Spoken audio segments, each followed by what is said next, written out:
saya punya pusat dialisis pada tahun 2007.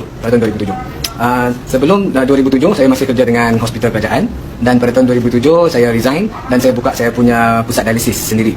So 2007, 2008, 2009 so running okey lah. Saya tengok banyak sakit yang buat rawatan dialisis ni. Saya sebagai doktor, setiap tahun, sejak dari doktor ni, setiap tahun saya akan buat medical check up.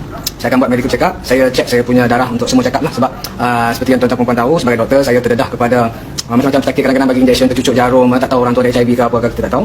Jadi memang setiap bulan saya buat, setiap tahun saya buat medical check up.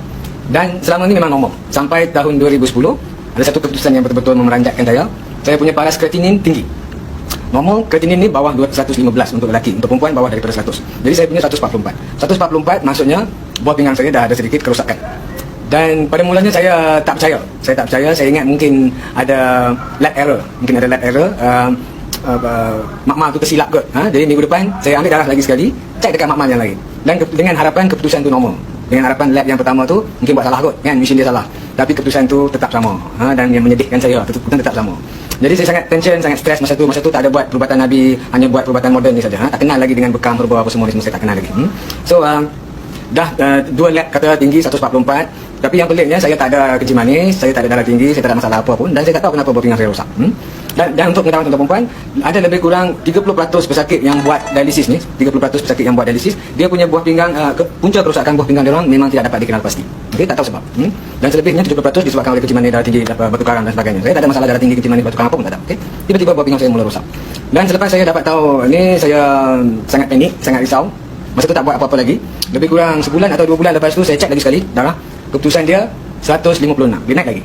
So dah makin risau, makin sedih, makin takut. Okey. Sebab bayangkan kita ni dah dalam dunia dialisis, dan tiba-tiba saya sendiri pula satu hari nanti nak kena buat dialisis. Jadi saya memang sangat stres, tension sebagainya. Tambah pula fikirkan anak isteri saya tu di rumah, anak 2 orang. Saya satu-satunya semua pendapatan untuk keluarga saya. Jadi memang sangat stres lah, sangat sedih. So lepas 156 tu saya buat keputusan nak pergi jumpa doktor pakar buah pinggang. Sebab saya dah cuba makan ubat-ubat yang saya tahu, tapi masih dia tak turun.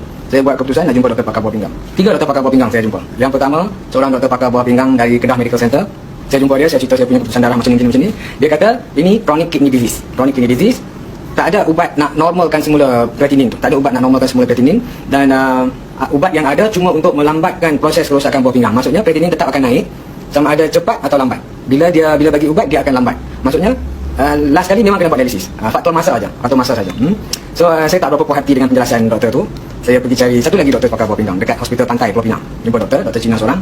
Ceritakan saya punya keputusan darah semua ni makin naik macam ni. Saya pun dengan harapan dia akan beritahu saya perkataan yang saya nak dengar, iaitu ini boleh baik, ini boleh normal balik, makan ubat boleh normal balik. Tapi malangnya bukan itu jawapan yang dia bagi. Dia pun cakap benda yang sama, buah pinggang dia dah mula rosak. Tak tahu apa sebab dia. Kita hanya boleh bagi ubat untuk memperlahankan kerosakan, tapi bukan untuk sembuhkan. Tak mungkin boleh sembuh sebab mengikut perubatan moden, buah pinggang yang dah mula rosak dia tak boleh sembuh. Kita ada ubat untuk melambatkan proses kerosakan tu. Okey. So dia pun prescribe saya ubat. Ada beberapa jenis ubat, nama ubat dia ketosteril. Satu lagi ubat nama dia Veseldu F. Kedua-dua ubat ni memang ubat yang terbaru dalam pasaran, dan memang dia kata terbukti boleh melambatkan proses kerosakan buah pinggang. Jadi saya pun belilah ubat tu. Mahal harga dia. Satu kotak tu yang ketosteril tu harga 400 lebih, yang Veseldu F satu lagi ubat tu harga dia lebih kurang 900 lebih, dan ada beberapa ubat lagi. Total semua yang Veseldu F tu harga dia dekat 300-400 lebih. Total semua saya spend lebih kurang RM900 satu bulan untuk ubat. Okey. So saya pun tapi masih ada harapan sikit, tak puas hati. Jadi lepas ambil ubat-ubat tu semua, saya pergi jumpa seorang lagi doktor pakar buah pinggang. Doktor ni sebenarnya saya punya batch dulu dekat UKM. Doktor Cina juga. Dia kerja dekat Gulim masa tu. Pergi jumpa dia. Saya cerita saya punya keputusan darah yang semakin meningkat, dan juga dah bagi buah-buah macam ni semua, ubat-ubat semua ni. Dan masih saya beritahu saya dah on ubat-ubat ni semua ni. Lepas dia cek, dia tengok keputusan darah dia semua, dia pun cakap benda yang sama. Buah pinggang you tak boleh kembali normal. Dah rosak lebih kurang 5-10% dah rosak. Ubat hanya untuk melambatkan kerosakan. Jadi saya pun terimalah kenyataan. Kata buah pinggang saya satu hari nanti akan rosak, dan saya makan ubat-ubat itu semua dengan harapan dia boleh melambatkan kerosakan buah pinggang saya. Masuk tahun kedua, daripada 2010 masuk 2011, kreatinin dah naik 184 tak salah saya. Walaupun makan ubat dekat-dekat RM900 satu bulan, masih naik juga kreatinin. Okey. Dan masuk tahun ketiga 2011 masuk 2012, kreatinin masih tu lebih kurang macam tu juga, 180 190 macam tu juga. So risau, semakin risau, fikirkan anak, isteri, dan saya buat penyiraan. 1 tahun dia naik lebih kurang 100. Jadi untuk sampai 600 kena buat ni 600 kena buat cuci bawah pinggang. Okey, kalau dah mula cuci bawah pinggang, kena cuci bawah pinggang sepanjang hayat. Jadi saya pun kira-kira saya cakap dengan isteri saya, mungkin dalam masa 4-5 tahun lagi kena buat ni lah kot, kena buat cuci bawah pinggang. Kalau dah start cuci bawah pinggang, saya agak-agak saya punya jangka hayat mungkin lebih kurang 9 hingga 10 tahun kot, ataupun mungkin awal lagi. Dan macam-macam lah discuss dengan isteri, make sure jaga anak elok-elok, lepas saya tak ada nanti macam-macam lah berfikir nak tulis wasiat lah apalah. Tapi dalam masa yang sama 3 tahun tu saya tak putus asa. Kebetulan tahun 2013 saya pergi umrah. Berdoa betul-betul sepanjang 14 hari duduk di tanah suci, berdoa betul-betul depan Kaabah. Saya minta dekat Allah sembuhkan saya punya sakit bawah pinggang ni. Dan alhamdulillah pada tahun 2014 saya pergi haji. Saya dapat pergi haji, doa lagi dekat Allah betul-betul depan Kaabah supaya Allah berikan penyembuhan pada sakit bawah pinggang saya. Walaupun doktor-doktor dah beritahu ada harapan. Dan mungkin Allah makbulkan doa saya. Lepas saya balik haji tu, abang saya ni dia suka pergi tablik. Kebetulan waktu tu dia pergi tablik dekat India, Pakistan, Bangladesh 4 bulan. Waktu dekat Pakistan dia beli satu buku tentang bekam. Sebelum waktu ni saya tak percaya tentang bekam, perubatan Nabi, herba semua saya percaya. Saya memang penyokong kuat perubatan moden. Sakit yang datang dekat hospital yang beritahu makan herba semua, saya akan nasihat jangan, benda-benda tu semua tak ada bukti. Jangan buat, saya akan nasihat macam tu. So sekarang ni buku yang abang saya beli tu, buku tentang bekam, saya tengok buku tu, saya memang tak tertarik sangat dengan buku bekam tu. Tapi yang saya tertarik adalah dia punya penulis buku tu. Penulis buku tu seorang doktor pakar perubatan, dekan fakulti perubatan di Universiti di Karachi dan juga lulusan dari London. Jadi saya tengok penulis buku ni, saya memang betul-betul terkejut. Macam mana seorang doktor pakar, dekan fakulti perubatan, lulusan London boleh tulis buku tentang bekam pula tu. Jadi saya pun ambil buku tu, saya baca. Dia punya penjelasan semua dia tulis dekat buku. Penyakit-penyakit semua dalam bahasa perubatan dia tulis. Tapi penjelasan dia dalam bahasa Urdu. Saya balik buku tu, saya terjumpa bahagian bawah pinggang. Dia kata chronic kidney disease, buat bekam di tempat-tempat macam ni, dia kata boleh turunkan paras kreatinin. Jadi saya sangat-sangat teruja. Masa tu tak tahu pasal bekam semua, saya pergi belajar bekam melalui YouTube. Saya tunjuk kat isteri saya, belajar dengan isteri saya sekali. Dan juga saya pergi cari peralatan bekam semua. Saya suruh isteri saya buat bekam dekat saya. Betul-betul ikut poin yang dalam buku tu.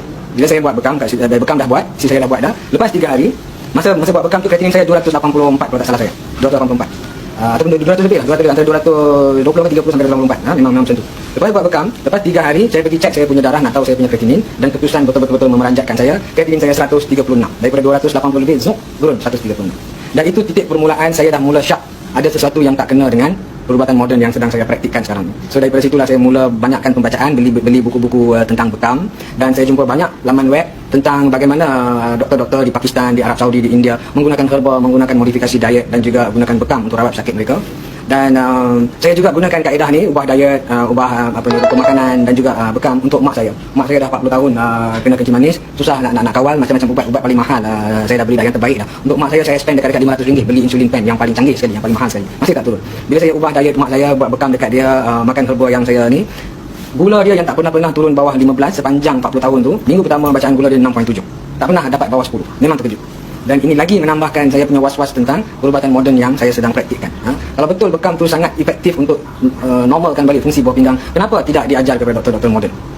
So banyaklah saya jumpa dalam buku dekat internet macam mana syarikat-syarikat ubat ni dia tidak highlightkan kes-kes tentang kesembuhan kencing manis, tentang bekam. Ada 600 kajian orang dah buat tentang bekam dan kajian itu telah diterbitkan di jurnal perubatan, tetapi tidak di-highlightkan kepada doktor. So nampak macam ada satu grup ni yang tak nak pesakit sembuh dan nak pesakit sentiasa dalam keadaan penyakit dan sentiasa makan ubat. Okey, jadi itu titik permulaan. Saya sangat seronok, sangat gembira bawah pinggang saya dah normal. Saya sangat seronok buat kencing manis mak saya dah normal. Dan saya rasa saya tak boleh berhenti dekat ni. Saya perlu cerita dekat semua orang, dan saya nak orang lain pun yang sedih dan yang takut macam saya kena penyakit, saya nak dia orang pun gembira dapat kesembuhan penyakit, gembira macam saya gembira. Okey, itu niat saya.